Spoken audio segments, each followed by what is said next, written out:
Hello everyone. तो आज हम पढ़ने वाले हैं स्ट्रोक। तो स्ट्रोक क्या होता है? स्ट्रोक जो है ना वो एक मैनिफेस्टेशन है सेरेब्रल वैस्कुलर डिजीज़ का। एक ये मैनिफेस्टेशन है।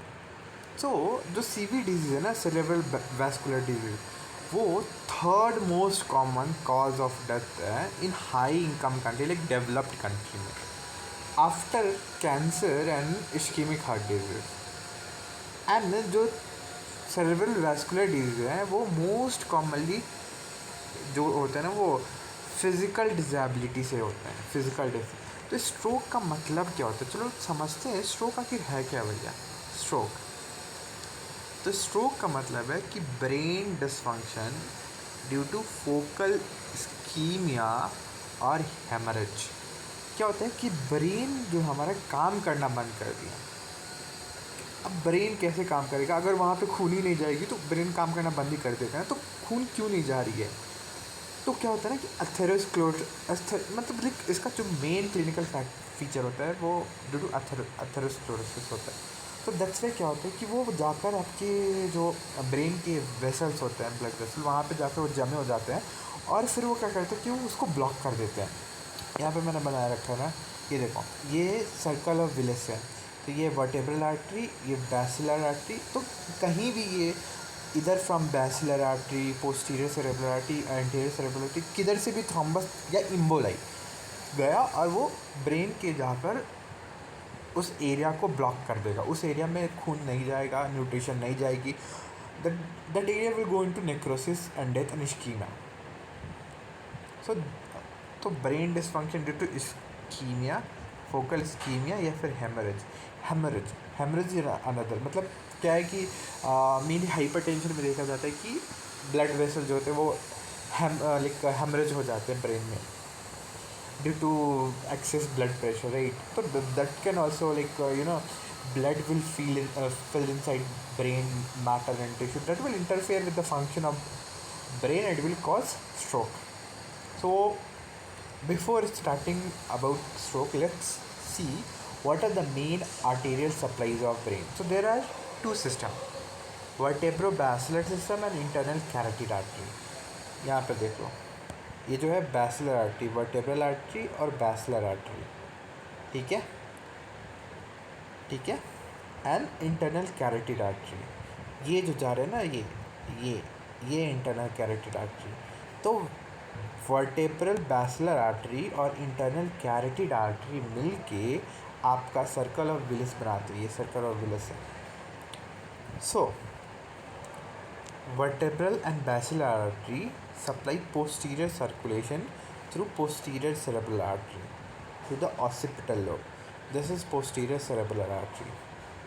अगर आप मेरे साथ भी मेरे नोट्स होकर बनाते चलोगे तो वो काफ़ी हेल्पफुल होगा आपके लिए भी। Hand it perfuse mainly brain stem, mid brain and cerebrum, ठीक है। सो ये परफ्यूज तीन जगह कर रहे हैं, brain stem, mid brain and cerebrum. And internal carotid artery जो होते हैं वो ब्रांच देते हैं मिडिल सेरेब्रल आर्टरी को एंड एंटीरियर सेरेब्रल आर्टरी को। अभी दोनों एंटीरियर सेरेब्रल आर्टरी के बीच में एक कम्युनिकेशन आर्टरी भी है, anterior communication artery. And middle cerebral और पोस्टीरियर सेरेब्रल आर्टरी के बीच में भी कम्युनिकेशन, जो कि पोस्टीरियर कम्युनिकेटिंग आर्टरी है। जो मिडिल सेरेब्रल आर्टरी है ना, वो बहुत सारे छोटे छोटे से परफोरेटिंग वेसल्स देते हैं, परफोरेटिंग वेसल्स। सो जो इंटरनल कैरोटिड आर्टरी के ब्रांच है वो सप्लाई करते हैं frontal lobe and parietal lobe. तो हमने देखा यहाँ पे जो वर्टेब्रोबैसिलर है वो brain stem, mid brain and cerebellum, and जो internal carotid frontal lobe and parietal lobe, and the posterior cerebral artery supply occipital lobe. So communicating artery जो मैंने बताया है वो लेफ्ट हेमिस्फीयर और राइट हेमिस्फीयर के बीच में कम्युनिकेशन करते हैं। सो ये एक एनास्टोमोसिस फॉर्म कर रहा है जिसको कहते हैं सर्कल ऑफ विलिस, ठीक है। सो अब हम देखते हैं कि what is the regulating mechanism. आपने बहुत बार फिजियोलॉजी में पढ़ा होगा ना कि ऑटो रेगुलेटरी मैकेनिज्म मतलब भले ही पूरे बॉडी में किधर भी ब्लड सप्लाई कम पड़ जाए, लेकिन ब्रेन को हमेशा ब्लड सप्लाई जितनी उसको चाहिए वो अपना ऑटो रेगुलेशन कर लेता है। तो सेरेब्रल ब्लड वेसल क्या करते हैं, डायलेट या फिर कंस्ट्रिक्ट। अब कैसे वो ऑटो रेगुलेशन करेंगे, तो वो डायलेट कर जाएंगे या तो कंस्ट्रिक्ट करेंगे। डायलेट कब करेंगे, अब से जो ब्रेन को ज़्यादा ब्लड चाहिए तो वो डायलेट करेगा तो ज़्यादा ब्लड जाएगा। तो जब बीपी कम है मतलब कार्डियक आउटपुट कम है, मतलब ब्लड जा नहीं रहा है, तो ब्रेन के वेसल जो डायलेट, बाकी सारी जगह बॉडी पे जो वैसो कंस्ट्रिक्शन होता है, स्प्लैंकिंग vaso constriction, peripheral vaso constriction, और सारे ब्लड जो होते हैं वो चले जाते हैं ब्रेन के पास। तो क्या होता है कि ब्रेन का जो वेसल होता है वो डायलेट कर जाता है, तो फिर वो ब्लड इतना मेंटेन रखता है। और वहीं अगर सिस्टमिक ब्लड बीपी हाई है तो अगेन हेमोरेज का खतरा होता है ना, मैंने बताया आपको हाइपरटेंशन कॉजेज हेमोरेज। तो दैट्स वाई क्या करते हैं, वो कंस्ट्रिक्ट कर लेते हैं दैट्स वाई कि ब्लड जितनी चाहिए परफ्यूजन उतनी ही चाहिए। सो इस तरीके से कांस्टेंट सेरेब्रल ब्लड फ्लो रहता है जो कि हाई रेस्टिंग मेटाबॉलिक एक्टिविटी और ब्रेन टिश्यू को मेंटेन रखता है। ये ऑटो रेगुलेशन जब डिस्टर्ब हो जाएगा तो वो क्या करेगा, stroke, that will cause stroke. So ये था एक basic general knowledge about what is stroke. अब अपन थोड़ा सा वीनस सिस्टम और ये देख लेते हैं और फिर क्लासिफिकेशन करेंगे स्ट्रोक का, और बाकी pathogenesis, clinical feature I will tell you in next video. So ये देखो, ये है वर्टेब्रल आर्टरी और यहाँ पे जुड़ रही है बैसिलर आर्टरी, ठीक है। ये वर्टेब्रल आर्टरी और ये बैसिलर आर्टरी दोनों मिलकर पोस्टीरियर सेरेब्रल आर्टरी बनाती है, ठीक है। और यहाँ से आपकी आगे से इंटरनल कैविटी आ रही है, ये बाइफर्केट करती है middle cerebral artery, anterior cerebral artery. This is the communication branch between middle and posterior cerebral artery. ये आपका वीनस सिस्टम है, वीनस कलेक्टिंग सिस्टम है जो कि फॉर्म होता है साइनस सेल्स से, और आखिरी में ये ड्रेन करते हैं जुगुलर वेन में, ठीक है। तो ये आपका एंटीरियर साइनस, सुपीरियर सजटली, पूरा सुपीरियर सजटल साइनस है आपका, ठीक है। फिर ये है posterior sinus, transverse sinus, cavernous, ये यहाँ पर सेलर तुलसी का जहाँ पे पिट्यूटरी ग्लैंड आपके पड़े हैं, and they all drain finally into jugular vein.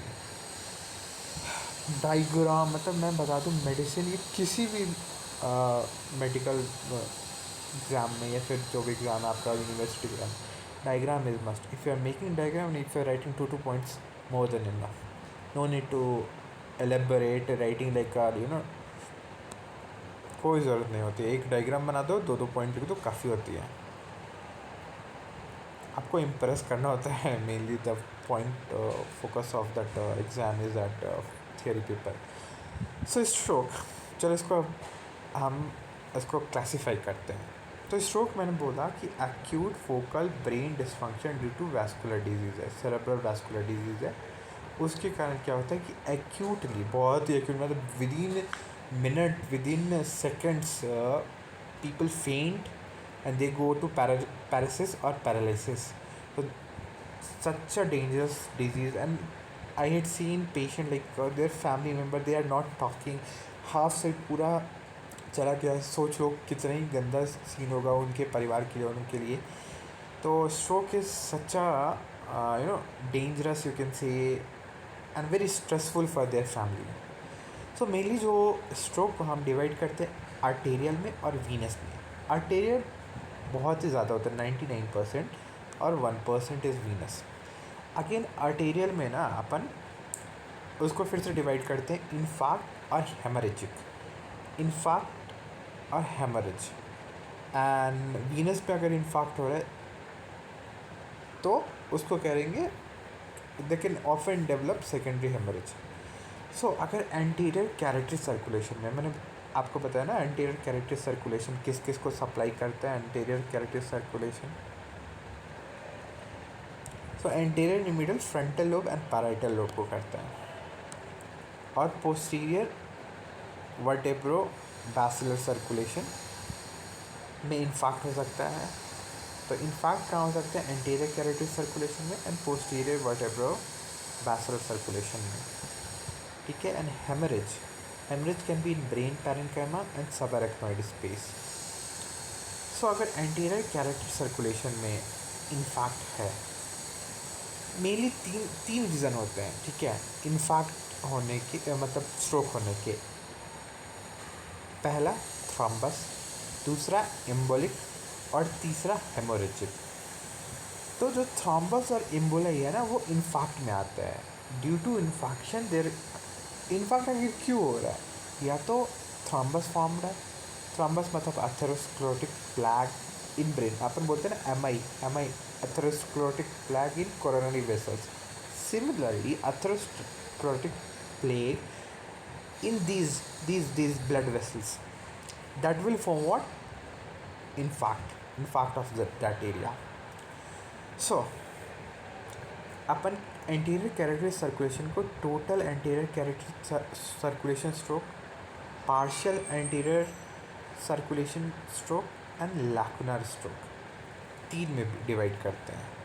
और इसके जो पैथोलॉजी है मैंने बताया, इम्बोलिज्म हो सकता है या थ्रोम्बोसिस हो सकता है, ठीक है।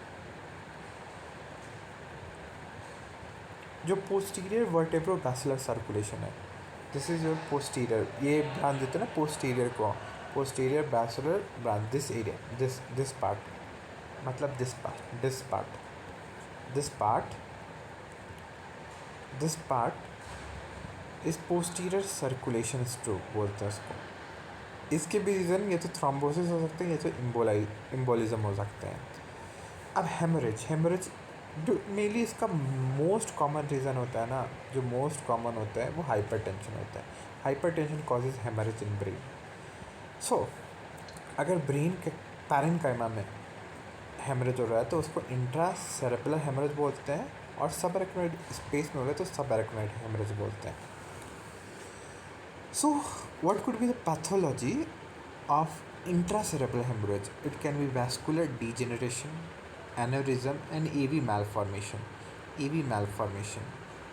एनेरिज्म हो गया, वो रप्चर कर गया। एनेरिज्म का मतलब कि लाइक ब्लड वेसल्स में एक पाउच जैसा बन गया, वहाँ पे ब्लड कलेक्ट हो रहा है, collect and suddenly it will burst, so that is aneurysm. या फिर वैस्कुलर डीजेनरेशन हो गया, है ना, या फिर AV malformation। सेम कॉजेज सब एरेक्नोइड हेमरेज के भी होंगे। जो वीनस थ्रोम्बोसिस है, ये इन्फैक्ट है, that is often develop secondary hemorrhage. ये भी मतलब इन्फैक्ट है लेकिन हेमरेज भी डेवलप कर सकता है वीनस। बहुत ही कम होता है, रेयरली देखते हैं, लेस देन 1%। मेनली जो स्ट्रोक होता है वो आर्टेरियल नेचर के होता है, ठीक है। वीनस सिस्टम, तो इसको सेंट्रल वीनस थ्रोम्बोसिस कहते हैं। आपने पढ़ा होगा ऑफ्थल में ना, central venous thrombosis due to what? तो बता।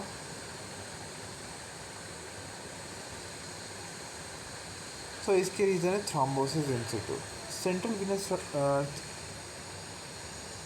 थ्रोम्बोसिस मेनली जब कैवर्नस साइनस में थ्रोम्बोसिस हो सकता है तो वो चला जाता है, जो थ्रोम्बस वो पूरे वेनस सिस्टम में, इस पूरे वीनस सिस्टम में कहीं भी जाके लॉस करेगा and it will cause in fact.